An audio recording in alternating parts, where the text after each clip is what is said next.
एक राजा के राज दरबार में एक आदमी आया और बोला, मैं पारखी हूं, मुझे आप नौकरी पर रख लीजिए। राजा बोला, नौकरी पे तो रख लूंगा, पर तनख्वाह 1 रुपए नहीं दूंगा, सिर्फ 1 पाव गुड़ और घुंघरे मिलेंगे। पारखी बोला, ठीक है हुजूर। कुछ ही दिन बाद राजा एक घोड़ा खरीद कर लाए। उन्होंने पारखी से पूछा, बताओ इस घोड़े के बारे में क्या कहते हो। पारखी बोला, हुजूर ये घोड़ा है ही नहीं, ये तो गाय है। राजा चौंक गए। उन्होंने घोड़े बेचने वाले को बुलाया। उसने कहा, साहब बात तो सही है तो घोड़ा ही, लेकिन बचपन में ही इसकी मां मर गई थी, इसे गाय का दूध पिलाया गया था, इसलिए इसकी आदतें गाय जैसी है। राजा ने हैरानी से पारखी से पूछा, तुम्हें यह सब कैसे पता चला। पारखी बोला, हुजूर जब ये चल रहा था तो नीचे मुंह झुकाकर घास खा रहा था, घोड़ा हमेशा ऊपर गर्दन उठाकर खाता है, मैंने इसकी आदतों से पहचाना। राजा खुश होकर बोले, आज से तुम्हें आधा किलो गुड़ और आधा किलो घुंघरे मिलेंगे। कुछ दिन बाद राजा ने फिर पूछा, मेरी रानी कैसी है, बहुत प्रिय है मुझे। पारखी बोला, हुजूर आपकी रानी खानदानी नहीं है। राजा को विश्वास नहीं हुआ। उन्होंने ससुराल जाकर पूछा, वहां दादी ने बताया, बचपन में इसकी मां गुजर गई थी, पाला तो मैंने है, मगर दूध इसे दाई मां ने पिलाया है। राजा ने पारखी से फिर पूछा, रानी के बारे में तुझे कैसे पता।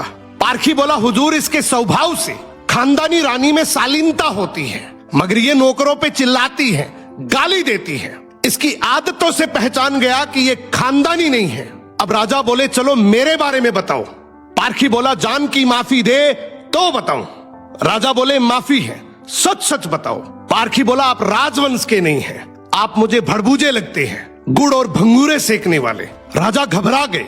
जाकर अपनी माँ से पूछा, माँ सच बताओ वरना मैं मर जाऊंगा। माँ रोते हुए बोली, बेटा बात तो सच है, जिस दिन तू पैदा हुआ था उसी दिन महल के पास एक भड़बूजे का भी बेटा पैदा हुआ था, तू मर गया था और मैंने राजवंश बचाने के लिए उसके बेटे को लिया, वो तू है।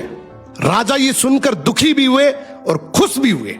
इंसान की पहचान उसके चेहरे, कपड़े या खानदान से नहीं होती, उसके चरित्र से होती है। किसी को भी केवल उसकी शकल, सूरत, पद या घर देखकर मत परखो, उसकी आदतें, उसका व्यवहार ही उसका असली परिचय है। 2 भाई आपस में बड़े प्रेम से रहते थे। एक दिन दोनों में किसी बात पर झगड़ा हो गया और ये बात जब लोगों के मुंह चढ़ी तो छोटा सा झगड़ा बंटवारे में बदल गया।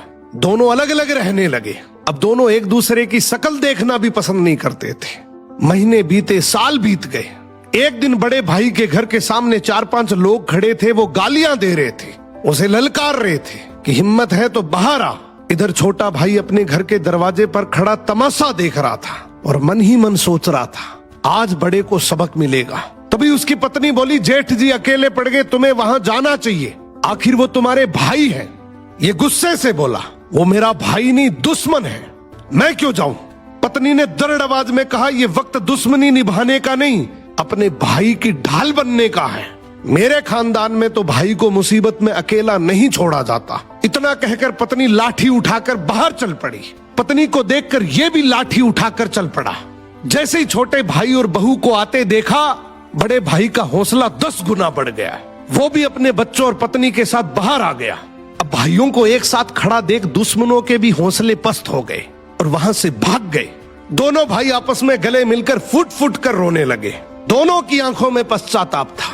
और ऐसे ही एक समझदार और अच्छे खानदान की औरत की वजह से वर्षों पुरानी दुश्मनी पल भर में खत्म हो गई। जिंदगी में याद रखना, भाई भाई साथ हो तो कोई कुछ नहीं बिगाड़ सकता। सो इस रील को टैग करो अपने रियल ब्रदर को।